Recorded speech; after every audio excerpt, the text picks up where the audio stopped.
그러면은 우선 저희가 전제로는 암호자산이 앞으로 좀 유효할 것이고 네. 그다음에 비트코인을 좀 중심으로 투자를 시작하는 거 네. 거기까지 우리가 동의를 한다면 궁금한 게 요즘에 또 뉴스를 보면은 이제 그 4년 주기, 네. 반감기 이런 얘기 나오더라고요. 그거 한번 이야기해 주시면 좋을 것 같아요. 일단은 여기 먼저 네. 차트를 한번 보시면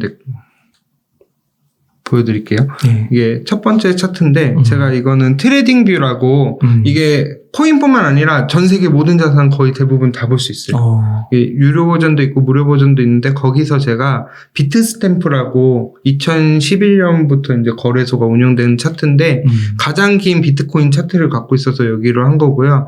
첫 번째 차트를 보시면은 여기 보시면 되게 노란색이 있고 파란색이 있어요. 노란색은 약간 이제 하락이 끝나고 상승으로 이어졌을 때를 나타낸 거고, 파란색을 봤을 때는 그 하락 기간이었을 때 했는데, 생각하다 보면 하락이 별로 없었던 건가? 라는 생각이 드는데, 그거는 그냥 제가 임의로 한 거기 때문에 좀 크게 빠졌을 때의 부분만 했다는 점을 참고해 주시면 되고, 요 첫 번째 차트는 0원에서 최대 가격 그 69,000달러 갔을 때까지 제가 그림을 그린 거 표시를 한 거고요. 이거는 가격 대비 차트를 하니까 이렇게 보기가 힘들잖아요. 그래서 로그 차트라는 게 있어요. 로그 차트는 백분율 1%에서 뭐 100% 기준으로 이제 비율을 나눠서 한 차트니까 요걸 보시면은 더 이해가 잘 되실 거예요. 근데 보시면은 요 차트 보시면 변동성이 최근에 되게 커 보이죠. 그렇죠. 그러네요. 근데 두 번째 차트를 보시면은 변동성이 점점 더 작아지는 것 같지 않으세요? 어떻게 보는 거죠, 이게? 여기, 그러니까, 영역을 보시면은, 여기 앞에 영역을 보시면은, 영역이 점점 커지잖아요. 그럼 변동성이 더 커진 것처럼 느끼는데, 이거는 말 그대로 가격 등락률이고요. 여기서는 퍼센트로 따지는 거니까, 이건 실제적으로 퍼센트가 어떻게 옮겼는지. 그렇기 때문에 아마 요 로그 차트를 보시면, 변동성이 엄청 큰 것 같지만, 과거보다는 작다.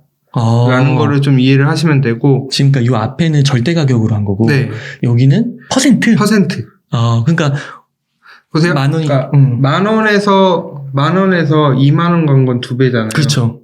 근데 만 원에서 5천 원 간 거 50% 떨어진 거잖아요. 근데 가격으로, 근데 1원에서 2원 간 것도 2배잖아요. 그렇죠. 그럼 퍼센트가 2배잖아요. 근데 가격 비율로 따지면은 차이가 엄청 적잖아요. 그거를 이제 나타낸 게, 그러니까 가격 변화를 나타낸 게 요 앞에 차트고, 두 번째 차트가 이 퍼센트. 그러니까 왜 이거를 제가 퍼센트 로그 차트로 보냐면, 네네. 가격이 1원에서 2원 된 거는 2배지만, 절대적인 금액은 1원밖에 안 올라갔어요.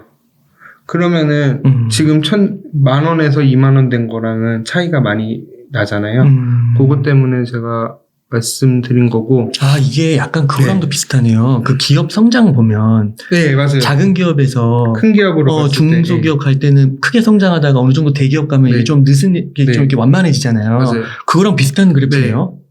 그런 식으로 되고, 요렇게 된 이유는 시가총액이 그만큼 커지니까 점점 할 수 있는 거고, 여기서 제가 어쨌든 말씀드리고 싶은 거는, 첫 번째는, 여기 첫 번째 반감기에 대해서 먼저 말씀드리면, 비트코인은 채굴하잖아요. 근데 예전에는 한 개 보상에서 50BTC. 그러니까 한 개의 이제 문제를 암호를 풀면 50개의 비트코인을 보상을 해줬는데, 이게 4년 주기로 반씩 줄어들어요. 지금 이제 처음에 50개에서 25개 됐다가, 요 노란 색깔이 했을 때가 이제 요 선을 그었잖아요, 제가. 요 선이 이제 반감기. 파란 색깔을 반감기가 됐을 때 채굴량이 처음에 50개에서 25개로 된 거고. 그럼 그 다음부터는 25가 나오는 거예요? 네. 보상을. 그러니까 개수가 저희 총 발행량이 정해져 있으니까. 그 다음에 여기는 25개에서 12.5개. 현재는 12.5개에서 6.25개 됐거든요. 이제 아마 20년도에 됐으니까 24년도에 반감기가 되지 않을까. 네. 그렇게 보시면 되고. 그러면 6.25의 2분의 1이 되는 거네요? 네. 3.125개 되겠죠. 네. 그런 식으로 되고 점점 계속 줄어들어 가요. 요거는 비트코인 반감기라고 치시면은 차트나 이런 거 표가 쭉 나오니까 그거 참고하시면 되고, 중요한 거는 항상 비트코인 반감기하고 대략 1년 정도 있다가 엄청나게 상승장으로 갔어요. 과거 세 번 연속? 네. 여기 주황색 라인을 보시면은 그렇구나. 반감기 이후에 지금 상승 추세가 쭉 됐잖아요. 반감기 이후에 계속. 반감기 이후에 1년 동안? 네, 거의 1년 동안 됐는데, 그때 반감기 됐다고 바로 올라가는 건 아닌데, 등락이 있지만, 여기 보시면은 반감기 이후에 엄청 올라갔죠. 16년도에도 반감기 이후에 쭉 올라갔고, 그 다음에 20년도 이후에도 반감기 이후에 쭉 올라갔고, 그 다음에 이제 다시 그 다음에 엄청나게 조정을 받고 86%잖아요. 이번 84%잖아요. 이번에도 63%인데. 그 점점 줄고는 있네요. 조금씩이지. 이거 아직 안 끝났어요. 네. 저는 좀 무서웠던 게 여기서 80% 잡으면 69,000불에 20% 잡으면은 한 13,000에서 14,000불인데 그러면 한 1,800만 원 되는데 제가 저번에 갔을 때 2만 불 얘기를 했는데 2만 불 너무 적게 잡았나 이 생각도 됐는데 하지만 이 반감기란 건 아직 3번밖에 안 했어요. 그렇기 때문에 절대적인 건 아닌데 항상 요 차트를 많이 참고하고 이번에도 떨어지면 그래도 좀 2만 불까지는 봐야 되지 않을까. 특히 이번 루나스트 때문에 진짜 이번에는 13,000불도 볼 수도 있겠구나라는 생각도 좀 들었고 항상 이렇게 악재가 있더라고요. 여기 보시면은 14년도에는 무슨 일이 있었냐면은 마운트 곡스라고 일본의 엄청난 비트코인 그 세계 최대 거래소가 있었는데 거기가 파산했어요. 거기 그거 해킹 당했잖아요. 네. 그죠? 근데 이제 해킹 당했다는 얘기도 있고 뭐 내부 소행이다 뭐 이런 얘기도 많이 있고 그러니까 그 파산 이후로 엄청 떨어졌고 18년도에는 뭐가 있었을까요? 지난번에 제가 한번 얘기 들었는데 법무부 장관 규제 있었고 ICO 거품이 터지면서 이렇게 됐고 근데 이번에는 큰 악재가 없었는데 그래서 제가 이번엔 다를 수도 있다고 생각을 했는데 루나 사태로 인해서 그런 명분을 또 하나 만들어준 거 아닌가라는 걱정도 돼서 이번에도 좀 크게 떨어질 수 있고 보통 1년 정도 떨어지거든요. 네. 이제 절반 왔어요. 그러니까 지금 그 겨울이 왔다라고 얘기하시는 분들도 있더라고요. 그 겨울이 이걸 보면서 많이 얘기하시는 거예요. 4년 주기 겨울. 그렇구나. 근데 이거를 저번부터 계속 말씀드리면 항상 올라갔을 때는 안 받아들이시다가 떨어지니까 이제 갑자기 관심이 있게 돼 있고 근데 또 최근에 보면은 주변에 제가 참고하는 게 사람들이 다 이제 이제는 더 떨어질 거니까 안 할 거야 라고 해서 이제 떠나니까 반등이 오더라고요 조금. 그러다 보니까 항상 그런 심리들도 많이 보시면은 도움이 될 것 같습니다. 와 근데 이게 과거에 3번 일어난 거잖아요. 네. 되게 패턴이 있네요 정말. 네 그게 패턴이 이게 맞아 떨어진 게 반감기라는 4년 주기라는 딱 정해진 규칙이 있고, 또 하나는 뭐냐면, 이때 왜 올라갈 거는 이제 정치적이나 이제 경제적 이슈로 보면은 미국 대선이 있었어요, 항상. 대선이 있다 보니까 유동성을 항상 풀었죠. 그러니까 미국 대통령이 취임되고 난 다음에 이제 항상 유동성을 풀다 보니까 이렇게 돈이 맞아 떨어진 것도 있고 그래서 저는 앞으로 이게 계속 유지될지는 모르겠지만 중요한 거는 항상 보자는 게 처음엔 500배 올랐어요 거의 여기는 128배고 여기는 20배 올랐어요 비트코인이 20배 올랐어요 20배 다음에는 또 20배로 올라갈 수 있을까라는 건 좀 의문이 되지만 한 5배? 4배, 5배? 저는 한 5배에서 10배 그러니까 지금 최저점 대비 한 10배까지는 간다고 하고 근데 저희가 최저점에서 못 사잖아요 그냥 한 중간 지점에서 산다고 하면은 분할로 사서 모은다고 하면은 한 10배가 아니라 5배 정도는 가지 않을까. 1억에서 2억 사이 되네요. 지금 가격에서 하시면 안 되고, 더 떨어졌을 때. 그러니까 2만 불 기준으로 했을 때 10배면은 2억이잖아요. 2억 조금 넘은 거니까, 2, 3억 정도는 가능하지 않을까라는 생각이 들고 있습니다. 그렇군요. 네, 이 사이클이 항상 절대적인 건 없으니까, 요런 걸 가장 중요시 여기고 있으니까, 내부적으로. 근데 하지만 경제 변수 이런 것도 봐야 되니까 이게 어디까지 올라갈지를 많이 여기 참고를 하시면 좀 도움이 될 것 같습니다. 이거 그림을 직접 그리신 거죠? 네, 이거 이게 물론 이제 미래일은 네. 과거랑 이게 재현되는 게 아닐 수도 있긴 한데 네. 그래도 우리가 역사를 통해서 배울 수 있는 점들이 네. 있잖아요.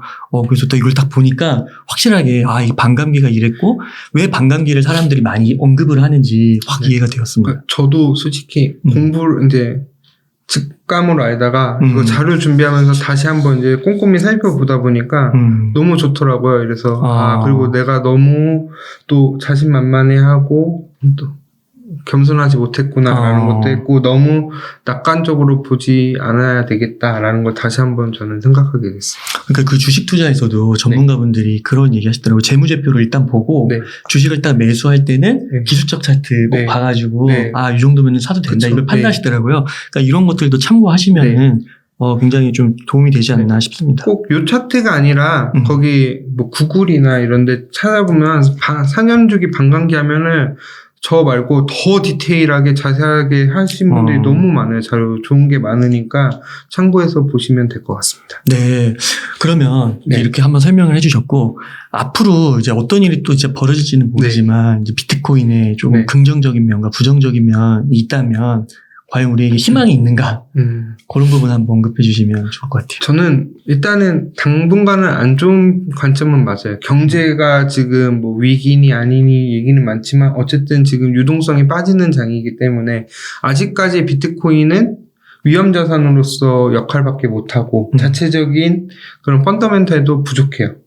실물적으로 제일 할 얘기 비트코인 갖다 뭐 할 건데 라고 얘기를 하면은 딱히 이렇게 명확하게 얘기해 줄 게 없는 게 지금 현실이긴 해요. 근데 그거를 받아들이고 좀 계속 공부를 해야 된다고 생각을 해요. 이미 기관들이나 이런 분들은 비트코인에 대해서 관심이 많이 갖고 준비를 다 하고 끝냈어요.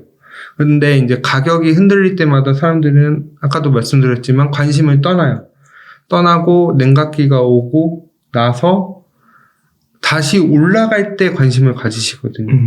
그렇기 때문에 제가 봤을 때 뭐 차트적인 요 4년 주기 반감기 기준으로만 하면은 아직 더 많이 떨어져야 될 수도 있고 힘든 시기이긴 하지만 포기하지 않고 버티는 거. 제가 저번에 나와서 말씀드렸잖아요.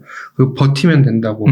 근데 중요한 거는 알트코인 투자는 진짜 좀 자제를 하셨으면 좋겠어요. 단기로 이제 반등을 뭐 자리에서 이익을 위해서 들어가시는 것까지는 제가 상관을 안 하는데 장기 투자로 가져야 된다. 그리고 이미 물려 계신 분들도 굉장히 많으세요. 그럼 그분들은 한테도 비트코인만 사라. 알트코인 기존에 있던 거 주식같이 계속 물타면은 이번에는 진짜 규제가 들어오면 없어질 수가 있거든요. 기존의 프로젝트들이 정말 없어질 수도 있어요. 그렇기 때문에 정말 조심하셔야 되고 항상 보수적으로 돈을 일단 지켜야 되거든요. 돈을 지켜야지 다음에 기회가 있고 워렌 버핏의 1원칙, 2원칙, 3원칙이 다 돈을 지켜라 이거잖아요. 그러니까 항상 보수적으로 하시고 좀 늦게 사도 괜찮으니까 항상 그 심리가 있거든요. 여기서 최근에도 보면은 조금 반등하니까 사람들이 또 못 샀어 어떡하지? 그러면은 또 심리 지거든요. 저도 약간 아직도 그게 좀 적응이 잘 안 되는데 그래도 노력하고는 있어서 항상 보수적으로 보시고 비트코인은 저는 이미 망할 수는 없다고 생각해요. 이미 빅테크 기업들부터 시작해서 정부 여러 가지 기업들이 이미 비트코인에 대한 가치 연구는 다 시작되고 있고 모아가고 하다 보면은 큰 부의 기회를 주지 않을까. 그리고 알트코인을 사실 경우에는 비트코인이 진짜 최저점으로 떨어지고 비트코인이 충분히 올라갔을 때 사셔도 큰 수익을 얻으세요. 그렇기 때문에 비트코인이 전고점, 최고점을 뚫어서 계속 올라가지 않으면 여기 제가 4년 주기 차트에 표시는 안 했는데 알트코인이 언제 많이 올라갔냐면 최고점을 찍고 비트코인이 살짝 떨어졌을 때 그때 알트코인들이 엄청 올라갔어요. 그러니까 항상 비트코인이 먼저 올라가야지 올라갈 수 있는 거고 또 하나 하셔야 되는 건 규제는 비트코인에 대한 규제지 알트코인에 대한 규제가 아니에요. 그러니까 비트코인을 먼저 인정을 해야지 다음 게 되기 때문에 순서로 봤어도 비트코인이 먼저 올라가는 게 맞지 않나 라는 생각이 됐고 그리고 현금 분할로 사라고 했더니 일주일 단위로 얘기를 하시더라고요. 그래서 좀 가끔씩 놀랄 때가 있는데 제가 말씀드리는 거는 이거 반감기로 하면은 거의 아직 길게 보면 2년까지도 돈을 못 벌어요. 이 차트로만 봤을 때는. 네. 그렇기 때문에 길게 보셔야 돼요. 그러니까 매달 적립식으로 사는 것도 좋고 다 좋은데 꾸준히 똑같은 원칙을 지켜야 되고 분할로 사실 거면은 만약에 그렇기 때문에 너무 한 번에 큰 돈을 넣어서 투자하고 충분히 저점이 있다고 하면은 모든 돈을 다 쓰지 마시고 항상 하방은 계속 열려 있다. 내가 생각했던 것보다 더 크게 열려 있다는 거를 생각했으면 좋겠습니다. 그러면 그 적립식으로 투자를 하는 거는 찬성을 하시는 거네요. 매달 일정 금액을. 네, 저는 최고 좋은 방법인 것 같아요. 앞으로 또 반감기간 2년 남았다고 하면 그 2년 동안 매달 이렇게 월급 들어올 때마다. 근데 저는 지금 당장은 좀 더 보수적으로 보고 적립식을 하면 현금으로 그냥 모으고 있다가 좀 크게 떨어졌을 때 사서 하는 게 더 좋은 방법이 아닌가. 그것도 이제 귀찮거나 어려우신 분들은 그냥 자동으로 적립으로 하시는 게 좋은데 저는 그래도 현금 비중을 확대를 해야 된다고 생각을 하고 이미 현금이 없으신 분들은 자기 본업에 충실하고 자기 항상 돈을 좀 더 아껴서 투자할 수 있는 방향으로 그러니까 적립식을 기본으로 하되 이게 올해는 또 불확실성이 크니까 이런 경우는 약간 유도리 있게 하면 조금 더 효과를 높일 수 있으니까 그러면 혹시 지금 이제 물려 있으신 분들 있잖아요. 막 30-40%씩 많게는 50%까지 이런 분들은 좀 어떻게 하면 좋겠어요? 50% 너무 적게 보시면 이게 진짜 아까도 말씀드렸지만 비트로? 무조건 비트예요. 비트코인이 물려 있으신 분은 솔직히 걱정 안 해요. 그냥 안 팔고 그냥 가만히 놔두면 버는데 이제 물 탔을 때 안 탔을 때 수익률 때문에 그렇게 되는 차이가 있기 때문에 제가 말씀드린 거. 알트가 걱정이거든요.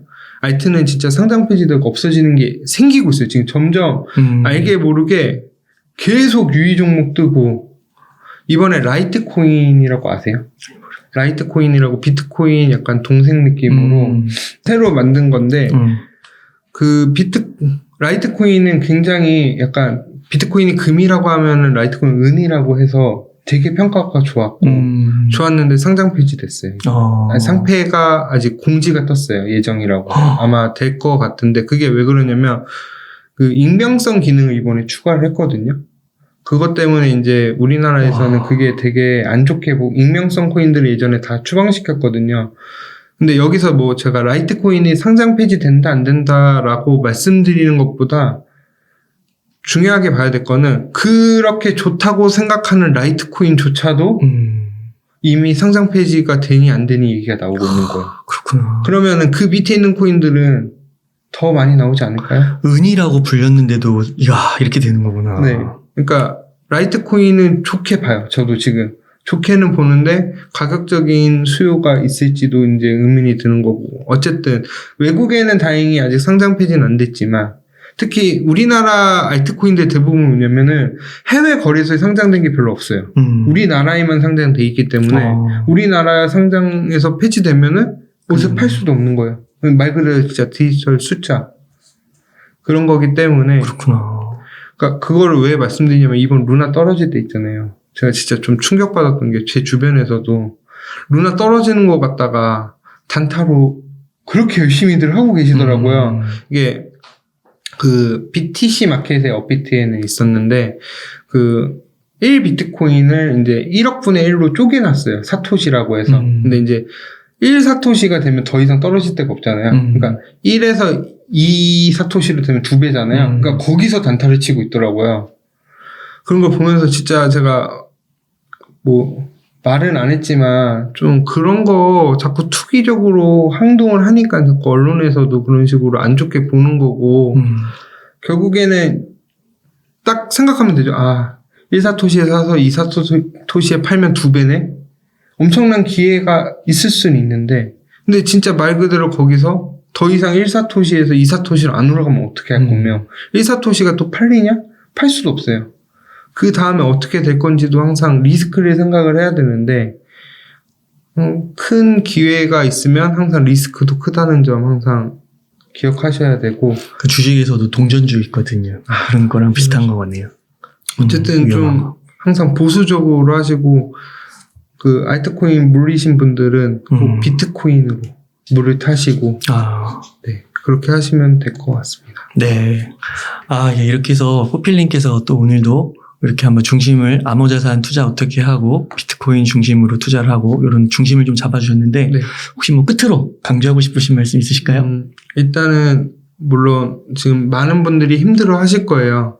근데 저는 제가 여기 출연을 하는 이유 중에 하나가 제가 저번에도 말씀드렸지만 95%까지 폭락했을 때 그 경험을 생각해보면 아직도 아찔하거든요. 네. 근데 이번에는 안 됐으면 좋겠는데 결국엔 그 방향으로 가고 있는 것 같아요. 그래서 이제 뭐 NFT도 이제 인기도 시들어지고 메타버스도 요즘 말이 없잖아요, 거의. 그런 식으로 관심을 점점 잃어가면 더 힘든 시기가 오실 거예요. 근데 그럴 때 포기하지 않고 절대로 빚내서 투자하지 마시고 항상 포기하지 마시고 기회가 있으면 다음 반감기 때까지는 그래도 손실을 최대한 복구를 하실 수 있지 않을까라기 때문에 떨어진다고 해서 외면하지 말고 제대로 현실에 꼭 직시를 하시고 내가 무엇을 할 수 있을지 한 번쯤 생각해 보시는 게 정말 도움이 될 것 같습니다. 아, 네. 감사합니다. 저는 그 말씀이 기억에 떠오르네요. 보수적인 투자자는 마음이 편하다. 네. 암호자산 투자에 있어서도 좀 보수적으로 접근을 하자. 네. 그리고 앞으로 또 불확실성이 있으니까요. 네. 예, 좋은 말씀 나눠주셔서 감사합니다. 그러면 호필님 오늘 인터뷰 한 이 정도에서 마무리하도록 네. 하겠습니다. 긴 시간 동안 유익한 인사이트 많이 나눠주셔서 감사의 말씀드립니다. 오늘 고생 많으셨습니다. 네, 감사합니다.